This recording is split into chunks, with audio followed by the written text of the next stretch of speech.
Good morning. Hello. We're going to begin today with some singing, as we usually do. Today, our sung prelude is Come, Come, Whoever You Are. And we're going to be singing it today also with another little layer. We're going to be doing it in two parts. So if you look at the words behind me, you'll see in the green there on the bottom, this, though you've broken your vows 1,000 times. So what I'd like to do is if you're sitting on, what will we say? How about this side of the room here, this little bracket here? I'm gonna ask you to do the broken vows part, and everybody else, you're gonna do the rest of it. So we'll set up the broken vows first.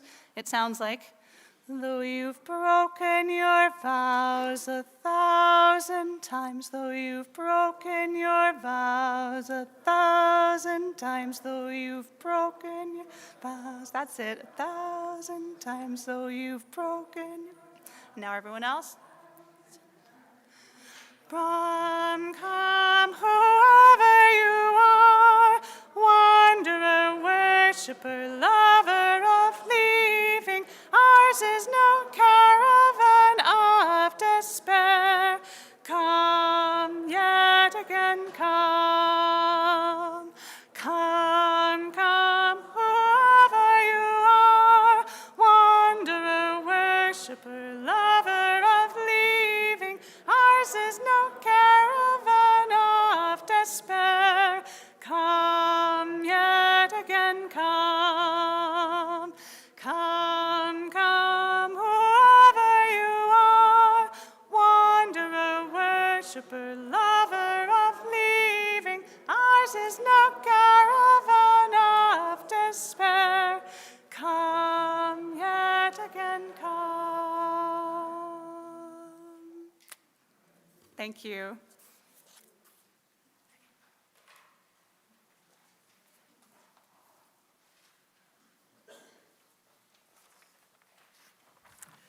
Good morning. I'm Mariella Keblusek, Vice President of the Board, and I'm standing in for Amy Berube today, who's a little under the weather. I'm here to share some board announcements, but first I'd like to share a land acknowledgement. We acknowledge that our campus is located on traditional, unsurrendered, and unceded Algonquin Anishinaabe territory. The Algonquin Anishinaabe, like many indigenous peoples, were not given a choice about whether to leave their lands, and they were not compensated for their loss, which was not only of their land, but their culture, their ways of life, and their livelihoods. The work of reconciliation, of making amends for this past history, is a responsibility of our congregation and of all Canadians. FirstU has taken steps in that journey by building relationships with Indigenous groups, supporting the development of the Ajaski program, and by donating some of our campus to the Ontario Aboriginal Housing Services. But our work is not finished. We must continue that journey. And now for some board announcements. Last Sunday afternoon, the members of the congregation met to consider a motion to allow the board to use the congregation's land to secure a mortgage. The mortgage would be part of the strategy to raise funds to increase our equity in the Aspire Riverview homes, our collaboration with the partners that will construct and operate the 16-story apartment building on our campus. Quorum was 46, and the board is pleased to report that a total of 89 members participated, either in the sanctuary, online, or by proxy. After extensive discussion, the motion passed with 83 votes in favor, 4 votes against, and no abstentions. Many thanks to all members who took the time to participate in the guidance of our congregation. If you missed the meeting, there is a link to the recording on the member page on our website. From the Environmental Action Group, also known as EAG. Remember this past November's Memorandum of Understanding between the governments of Canada and Alberta, the one which threatens our oceans, wildlife, rivers, and forests, and has received no Indigenous consent? Once again, EAG is encouraging you to sign 2 of a number of petitions calling on our leaders to stop the building of a bitumen pipeline from Alberta to BC and to maintain the ban against the transportation by tanker along the dangerous BC coast. In the EUU, you can find the links to the petitions or get more information on the MOU, or stop by the EAG table today in Fellowship Hall during hospitality hour. We hope to have some computers set up for you to send your petitions directly. We're pleased to affirm that there are now 2 journey group options. There are both an online and an in-person group now running. The next in-person gathering is here at the congregation this Tuesday, February 3rd, and the next online gathering is next Sunday, the 8th, via Zoom. We'll be exploring February's theme of discerning truth. Everyone is welcome. Please see the website, the information table, or Emma Lily Sullivan for more information. And finally, tax receipts for the 2025 donations are available in the back at the table there where Andrew is waving, and in the office throughout the week. If you cannot find yours or you have questions, please contact our finance manager, Michelle. Thank you.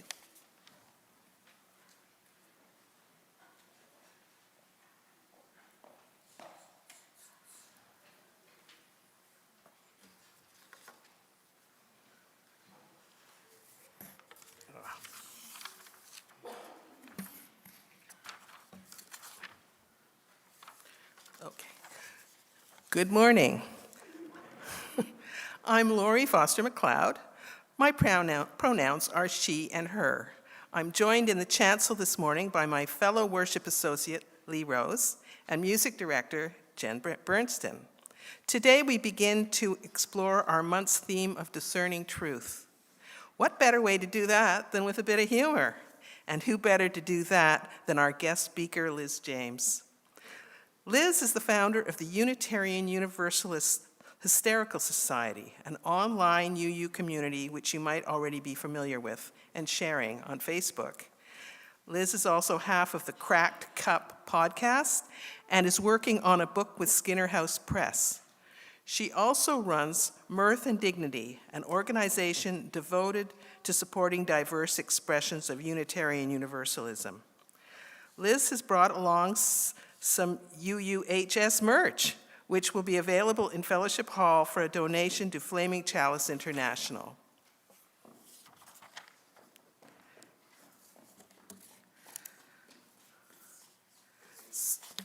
I don't know where to go from here. Okay, it is good to be together this morning. Sorry. It's a full moon today. Is this your first time at First Unitarian Congregation of Ottawa?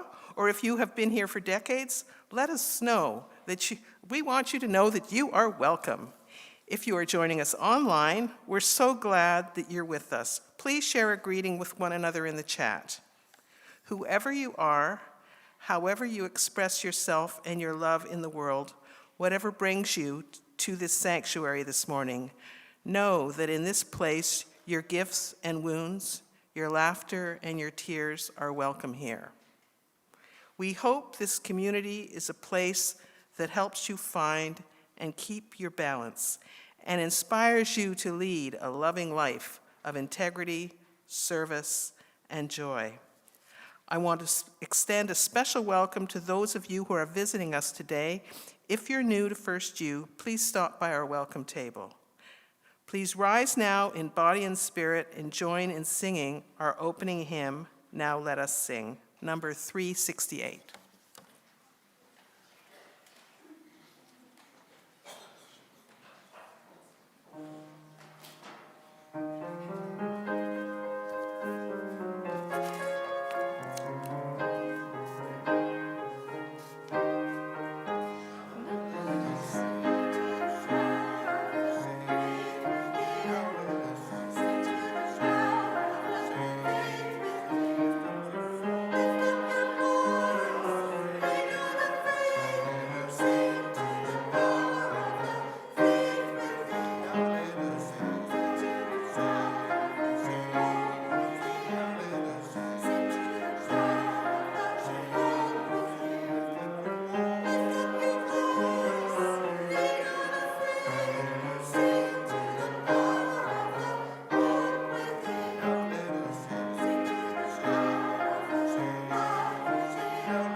Good morning.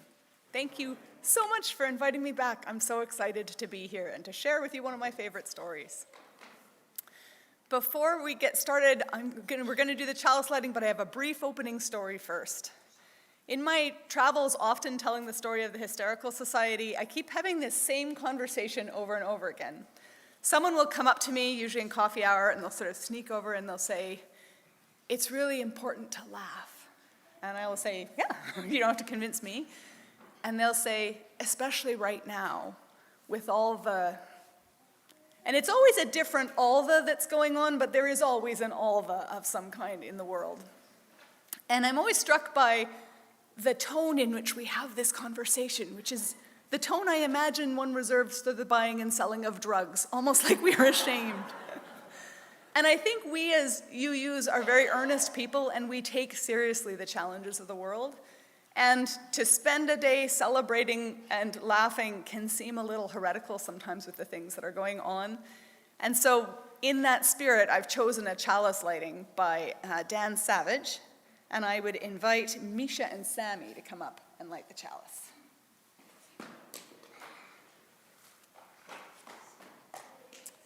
The words are, "During the darkest days of the AIDS crisis, we buried our friends in the morning, we protested in the afternoon, and we danced all night. The dance kept us in the fight because it was the dance we were fighting for. It didn't look like we were going to win, and then we did. It doesn't feel like we're going to win now, but we could. Keep fighting, keep dancing." And I would add to that, keep laughing. We light our chalice as a symbol of our faith, the light of truth and the warmth of love.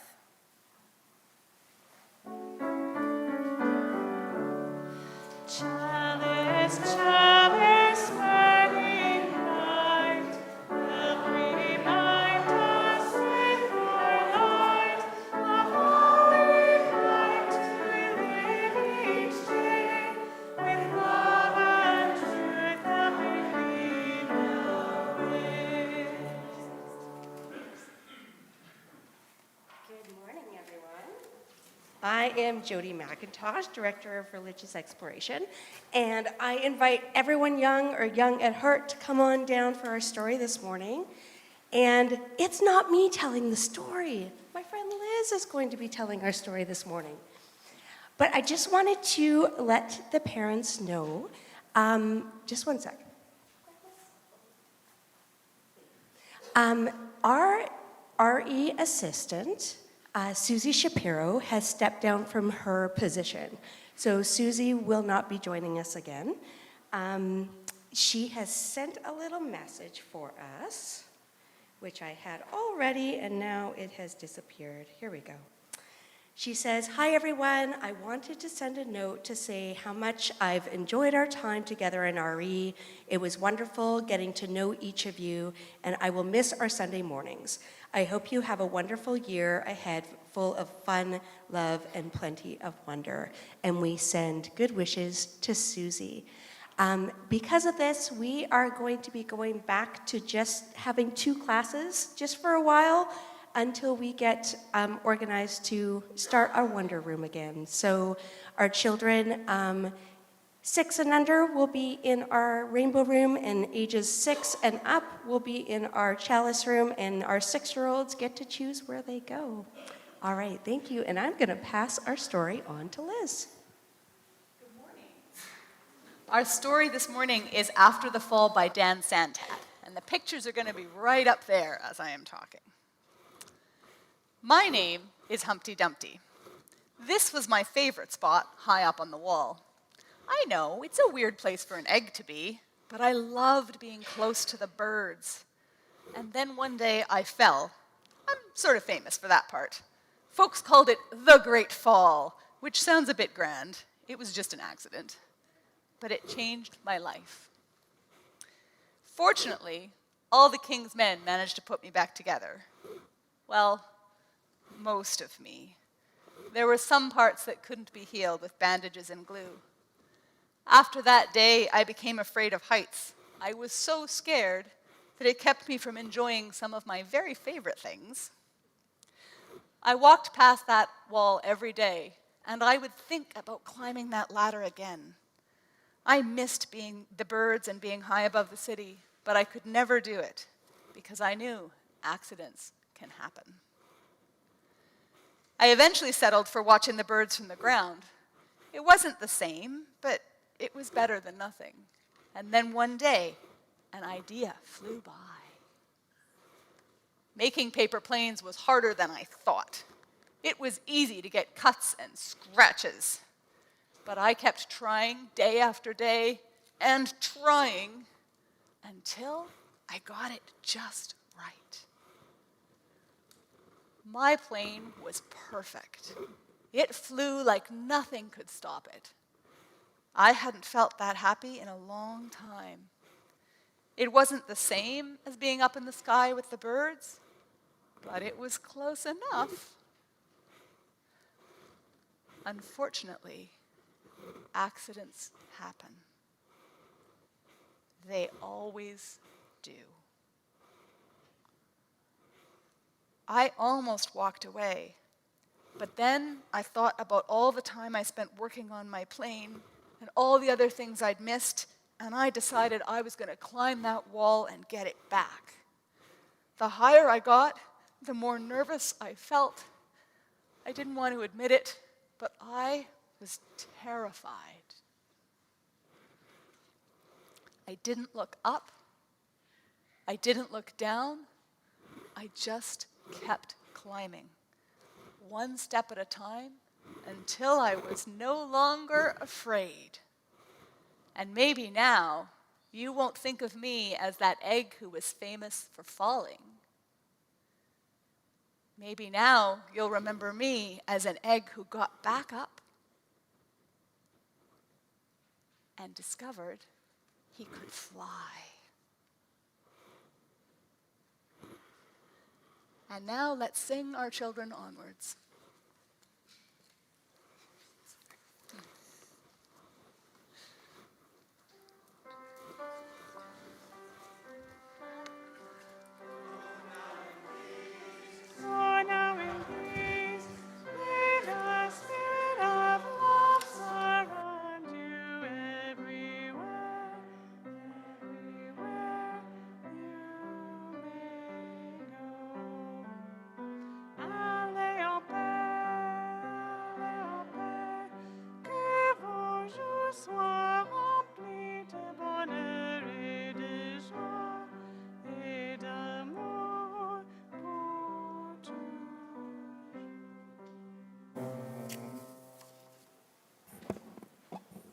Good morning, everyone.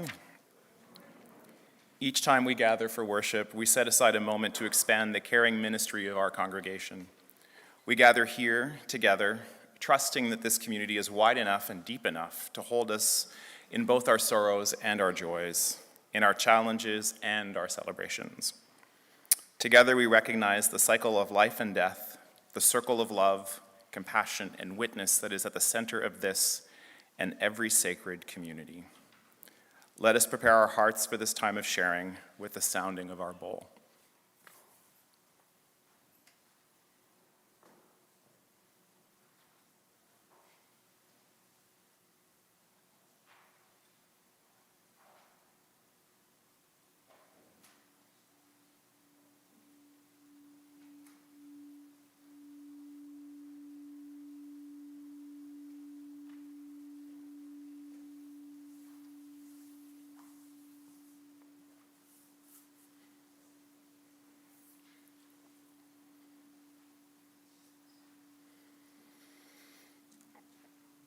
First, a stone of joy for the precious 63 minutes of daylight gained through the seemingly eternal month of January.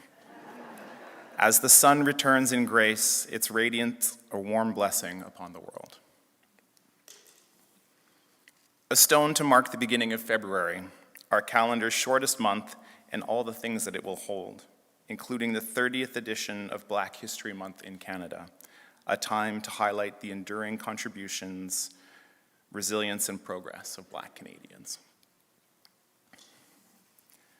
A stone to remember and honor the life of actress, comedian, and one of my favorite on-screen moms, Catherine O'Hara, whose laughter, hers and the kind she gave the world, made life lighter and more human. And from within our congregation, a stone for Carrie Timothy. Deepest condolences as you mourn and remember your beloved mother, Phil Edward. A stone for Maureen Sly. We are glad to hear that you are recovering from your December hip surgery and able to drive again. We look forward to seeing you back at FirstU soon. A stone for Barry Coburn and his family, with sympathy as you mourn and celebrate your beloved father, grandfather, and great-grandfather, Dale George Coburn. And a stone for Margaret Linton, thinking of you and wishing you a smooth recovery from your knee surgery last week. We also offer stones of joy for those who have come here today with a joyful heart, those celebrating birthdays, anniversaries, or milestones of sobriety. We all celebrate with you. I invite you now to come forward as you feel moved to do so and share your own stones of celebration or sorrow with our caring community.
A last stone, as always, that represents all that remains in the silent sanctuaries of our hearts. Let us now join in a moment of silent reflection or prayer to lift all that has been shared.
Today's anthem will be sung by Chalice Choir, and the piece is Be the Light by Leah Morris.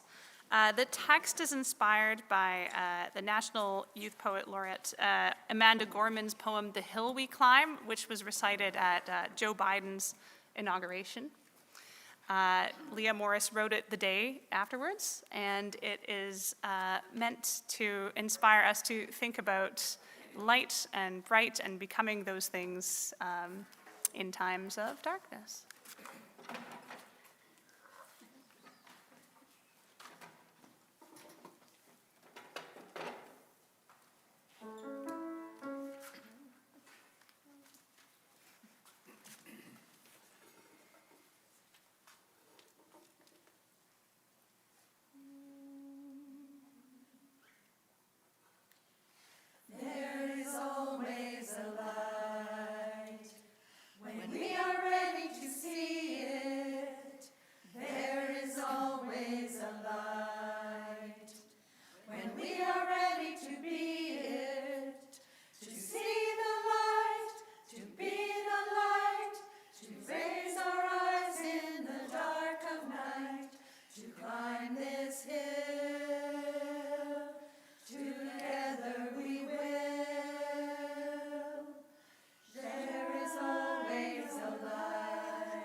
Will our ushers please come forward?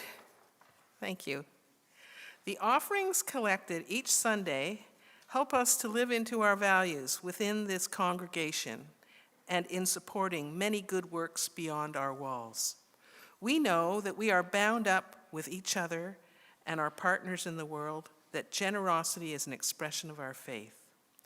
During the entire month of February, our Sunday collections, unless marked towards your pledge, will be split with our community partner, Pinecrest Queensway Health and Community Services, an innovative, community-based, multi-service center.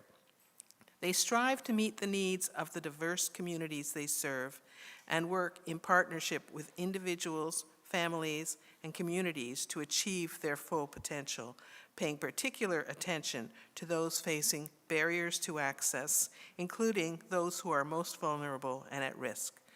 Please give as generously as you are able. I offer this affirmation of gratitude for the gifts shared today. Let us be grateful when we are able to give, for many do not have that privilege. Let us be grateful for all those who share their gifts, for we are enriched by their giving.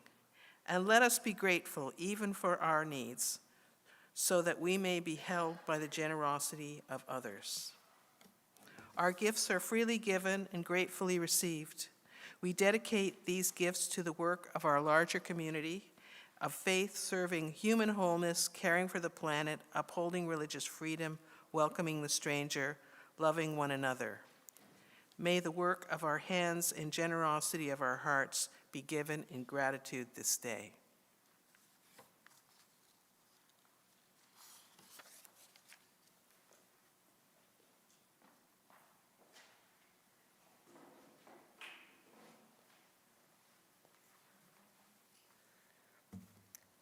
I'm going to start with a story this morning. Just as I was beginning seminary, my congregation moved into a new building. I was on the board at the time, and I was one of those busybodies with my nose in everything. And so I was somehow involved in renovating the space to make it suitable for Unitarian Universalists.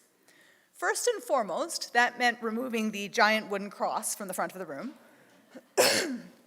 If you're new, I need to clarify here, UUs don't have a problem with crosses specifically. We are not vampires.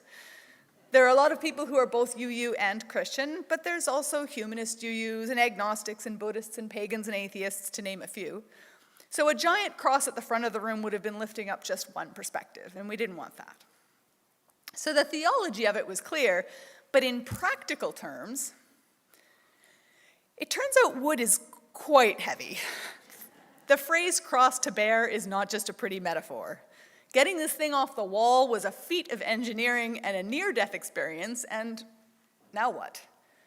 This giant cross wouldn't fit in the back of my minivan. It would definitely need to be cut into pieces, but you can't use the circular saw in the sanctuary because sawdust flies everywhere, and there was an informal rule about no more power saws in the sanctuary that was on the verge of becoming a formal one if I did it again.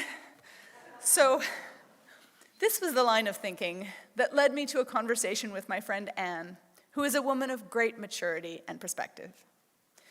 This is a sensitive time for your neighbors, Anne explained. With the loss of the old church that shrank down until they couldn't afford their building, your new neighbors are going to be grieving. But there's also this great potential for new connection, for inviting people in. And Liz, the community's introduction to Unitarian Universalism cannot be you taking a power saw to the cross on the front lawn of the old church. So I'm not actually sure how the cross was removed in the end. For some reason, they chose not to involve me any further, but it got done. But here's the thing. It had hung there for many years, beside the huge vaulted window through which light streamed down, and it's true what they say, light really does transform everything it touches, particularly on a timescale of years. And so sure enough, the paint around the cross had grown distinctly lighter, but the paint behind the cross had not so much. And so now immediately beside the pulpit was this clear, stenciled outline. We could have solved this by repainting, of course, but in order to do that, we would have had to agree on paint colors. And the decorating committee pointed out that the colors couldn't be chosen until the fabric for the new chairs that would replace the pews had been chosen. And the worship committee felt that the pews couldn't be removed until we talked about how we embody our identity in the structure of our worship space, particularly when it comes to religious authority. And we had a lot to work out. So for many months, we did not worship beside a giant cross. Instead, we worshiped beside the very conspicuous shadow cast by its absence, a giant metaphorical "Jesus was here" sign stenciled above our heads. It was there in more than one way, more than the literal way. It was also in the conspicuous role that the Protestant tradition we come from plays in everything we do. It's in the tunes of the songs we sing, the fact that we meet on Sunday mornings, often in a building owned explicitly for that purpose. We've expanded our theology, but the ways that we embody that theology have not changed very much in centuries. To me, the shadow of the cross on the wall on Sunday morning was a physical manifestation of a structure that was frozen in time. It said, we have decided to do things differently, but we're not quite doing that yet because our details are still stuck in committee. So around the time of this shadow of the cross business, I was feeling somewhat stuck in committee personally. I was in love with Unitarian Universalism and its values, and I was expressing that love by going to seminary, where we talked about this shadow of the cross stuff. We wouldn't have used quite that language, but we talked about how social change was threatening traditional institutions, things like legacy media and academia, and of course, church. And we talked about how we might expand our structures to adapt to a changing world. But we had these conversations in a university, mirroring the old ways of doing things with every detail of our structure, with all the expense that goes with academia and the gatekeeping. And by approaching the issue only from within that perspective, we were taking down the cross but continuing to function within the confines of its shape. So I sucked at all of this. Even when I am not critiquing the premise of school, I am a terrible student.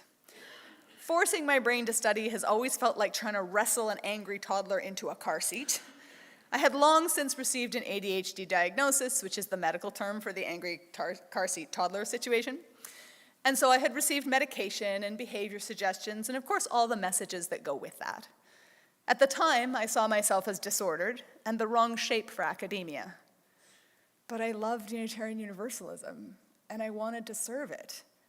And this was how you did it. So I was determined to squeeze into the shape that was being asked of me. Sometimes I was determined. On my good days, I was determined. On my less disciplined days, I would skip the books and sermons we were supposed to be paying attention to, and I would do what I love to do, which is laugh. And I remember one day I'm procrastinating on my homework, watching all these comedians on YouTube, and I realized, wait a second, they're talking about exactly the same ideas as the people in the books I'm reading, or supposed to be reading. Big topics, often tricky ones. Stand-up comedians tackle everything: religion, money, race, ethics, death. They do it in a way that's funny, though, and accessible, and easy to pay attention to. And that was the beginning of a doorway in me. Maybe the fact I had trouble paying attention to high academia wasn't just the flaw that would make me a crappy minister, although I do believe I would have been a crappy minister. Maybe those same traits were also what would allow me to talk about the same topics ministers do, but in a way that's easier to pay attention to, a way that would make room for people like me. And the further I moved from the powerless position of a grade school child, the more assertive that line of thinking became. I would sit in my school lecture and the usual messages would run through my head. The problem is, I need to do better at paying attention. But now there was this little voice that argued back, that argued, how come it's always that I have to work harder to pay attention? How come my professors never have to work any harder at being a little bit easier to pay attention to, huh? So when it wasn't dry, the stuff I was learning was also, it wasn't what I expected. I always had these stories in my head of our history, like the story of Michael Servetus, the Unitarian martyr, chased and prosecuted and ultimately burned at the stake for his brave act of speaking the truth to John Calvin. So it turns out, if you read Servetus' writings in his own words, he's smart, he's articulate, he's definitely very brave. He's also obnoxious. He doesn't just tell his truth, he stalks John Calvin. He writes him letters arguing every little point. He writes and distributes books about Calvin. At one point, Calvin has a warrant out for Servetus' arrest. Servetus goes to one of Calvin's talks, sits in the front row, and stares him down. He was like the worst kind of internet troll, but in real life. And of course, Servetus didn't deserve what happened to him in the end. But after reading his words dripping with arrogance and condescension, there was this little part of me that found I actually kind of sympathized with John Calvin. I mean, Servetus, I know that guy. I've chaired meetings containing that guy. Sometimes I've been that guy in the meeting.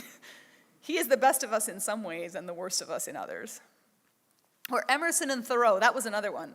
I had always admired the transcendentalists and how they forged these intentional, beautiful lives of integrity.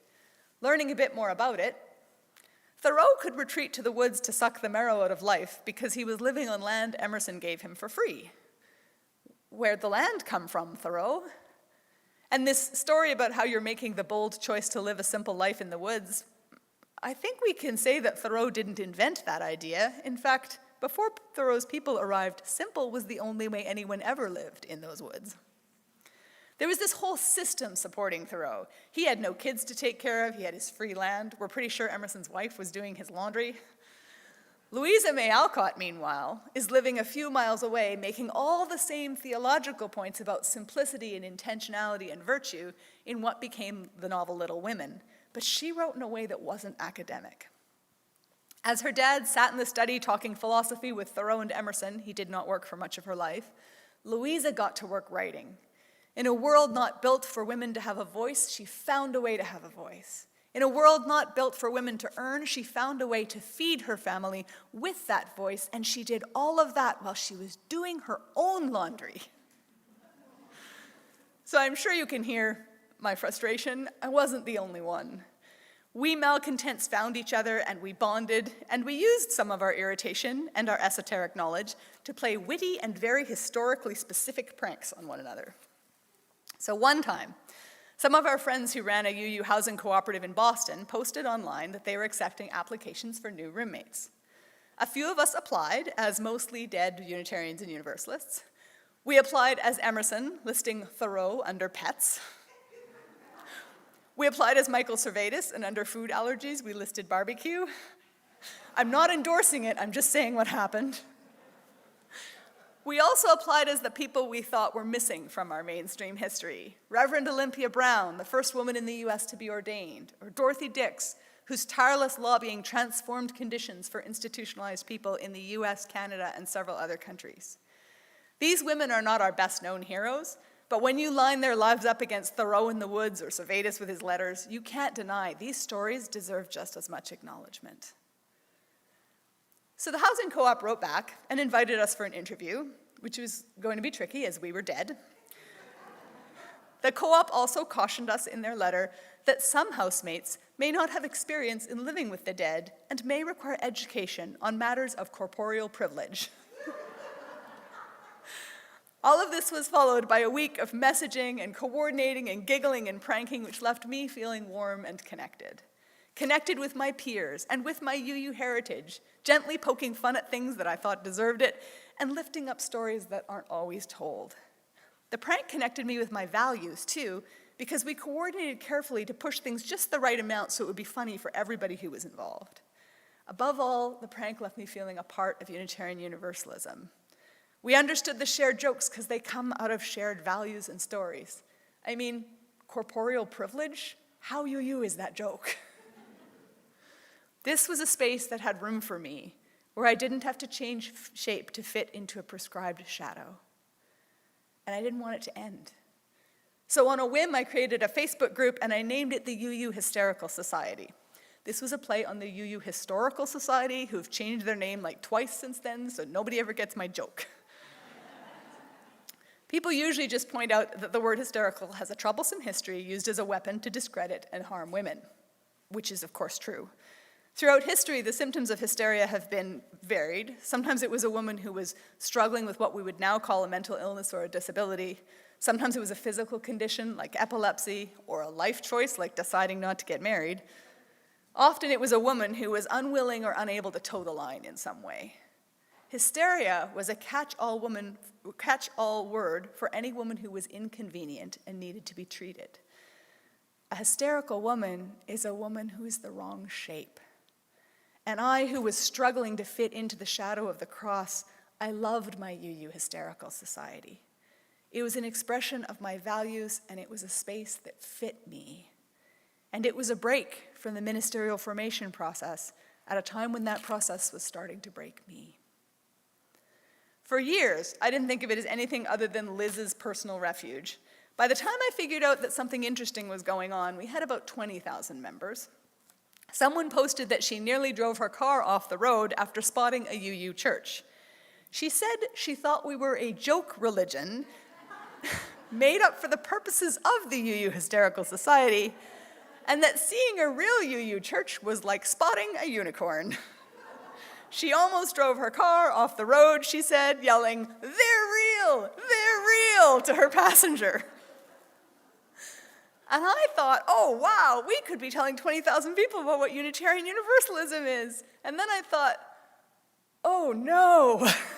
20,000 people could be learning about UUism from what we are doing. I am not the right person to represent us on that kind of scale. I didn't finish any of the assigned reading. So fortunately, I didn't have to be the right person for the job. A religious educator named Kathy joined the team at about this time and was able to fill in some of the gaps. Together, we stewarded the group as it continued to grow, and I toyed with the idea that maybe we should become something more. Specifically, maybe a legal entity that could apply for some grants to fund all this work Kathy was putting in. Even thinking along those lines, though, felt presumptive, like, who did I think we were? This is not a rhetorical question. I had no idea who we were or what we were doing. And then, in November of 2019, something happened that changed my perspective forever. My friend, Reverend Mabutsa Ndajijimana, approached me for help raising money to settle a small group of refugees through Flaming Chalice International. In November of 2019, the Hysterical Society held its first charity fundraiser. It was holiday-themed because Christmas and refugees go together, don't you think? We sold funny PDFs like labels for wine that said, "Hey, this was water a minute ago." And tags that said, "It's the thought that counts, and I way overthought this," which I feel is perfect for UUs. We sold flasks that said, "For when thoughts and prayers are not enough," and "This is my spiritual practice," which is a pun in two ways. And we raised more than $16,000. And on one of my trips, arms full of flasks to the post office, we have to fill out the form for it to go to the US, say what's in there. The post office guy says, "Okay, I'll bite. What is a hysterical society?" And I didn't respond how I usually did when I asked what I do for a living. Normally, I mumble something like, "I run a Facebook group that makes fun of my religion." This is not an accurate answer, but it does usually end the conversation. Instead, I lifted my head up and I grinned, and I answered with confidence, and I said we were a group that was about joy and community and refugees. We had started gathering around laughter, which is a good in and of itself, like a soup kitchen for the soul. But we were slowly turning into more than that. We were still about laughter and community, but also about bringing dignity to people who deserved a new chance to build a life. The Canadian not-for-profit Mirth and Dignity, Inherent Worth and Dignity, Mirth and Dignity, was incorporated the following month. To this day, 100% of the profits from our merchandise, available by donation in the hall, goes to the charity that Mabutsa founded. But most of what we do is support forms of UUism that are not supported by our traditional institutions. We started with the UU Hysterical Society, which is now 300,000 members and totally self-sufficient. Then we added a board game ministry, and there was a project on TikTok that we partnered with and a comedy podcast, most recently Soulful Singing. I could go on, but this is not an infomercial. You do not need this much detail. Unless you share our vision of UUism beyond traditional structures, in which case, come talk to me about becoming one of the people who supports us with a $5 a month pledge. Okay, now I'm done. For now, what I actually want to draw your attention to is the overarching arc of that story, that feeling of not quite fitting, which is, I find, a feeling that a lot of UUs can empathize with. Many of us became UU because we didn't fit into the communities we were born into.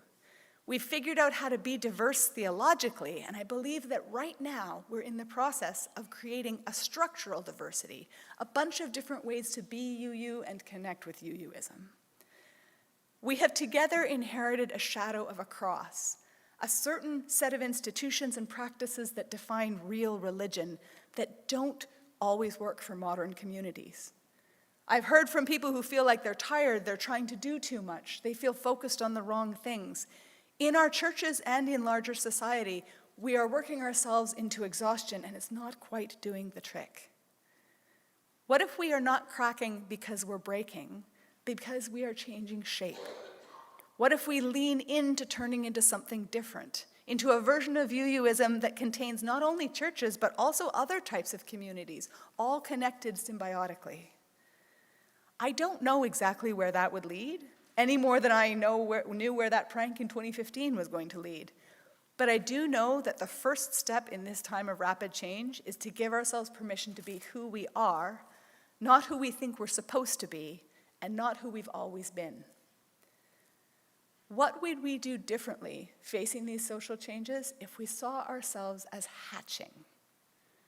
As the Leonard Cohen lyric tells us so beautifully, ring the bells that still can ring. Forget your perfect offering. There are cracks in everything. That's how the light gets in. Which I think is true, but it's also not the whole picture. The cracks are how the light gets in, sure. Sometimes, though, the cracks are also how the light gets out. The cracks are where the hatching starts.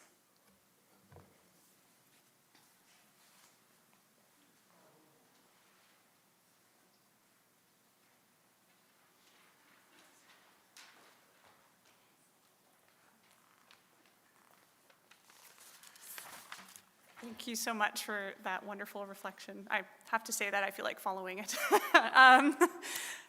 Please rise in body or spirit for our closing hymn today, which is I Know I Can, number 1015 in your teal hymnal, or you can look at the words on the screen behind me.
All right, and that's a wrap, folks.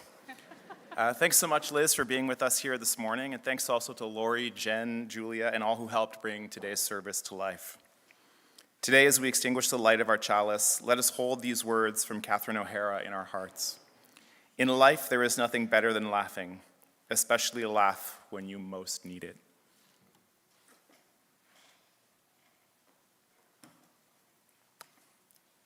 As we return to the challenge and joy of helping the world come alive, let us go forward with love and joy and laughter in our hearts.